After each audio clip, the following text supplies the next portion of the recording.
आप अभी सुन रहे हैं माँ मिथिला म्यूजिक को।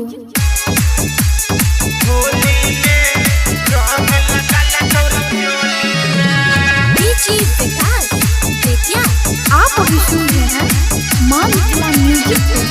हे गई चरण फागुन रंग उड़ै छै कहै छी औ छौरी गे लफुआ सबके टोली घूमै छै रोइंग दे तो ढोरी गे होली में है गई रंग लगल छौरी चोली में होली में है गई होली में रंग लगल छौरी चोली में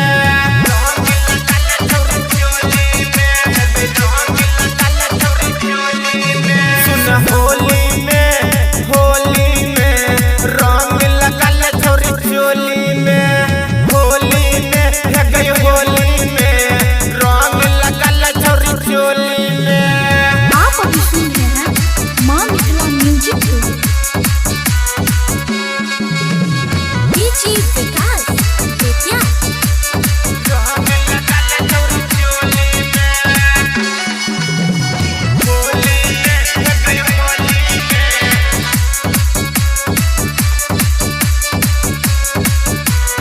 आप अभी सुन रहे हैं माँ मिथिला म्यूजिक को।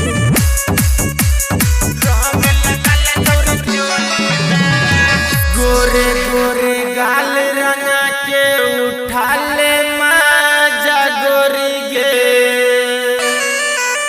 हे गई चढ़ल छौ जवानी छौराए तो तोरा ओरी गे होली में है गई रंग लगल छौरी चोली में होली में है गई होली में रंग लगल छौरी चोली में रंग लगल छौरी चोली में है गई रंग लगल छौरी चोली में होली में है गई रंग लगल छौरी चोली में होली में है गई होली में रंग लगल छौरी चोली में। आप अभी सुन रहे हैं माँ मिथिला म्यूजिक को।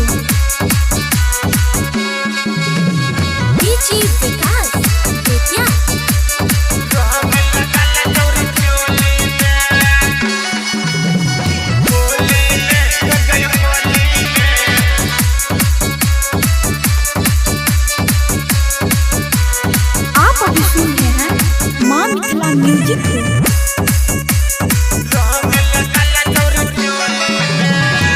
राइटर सूरज रॉकी राजेश छोड़तौ नहीं छौरी तोरा गे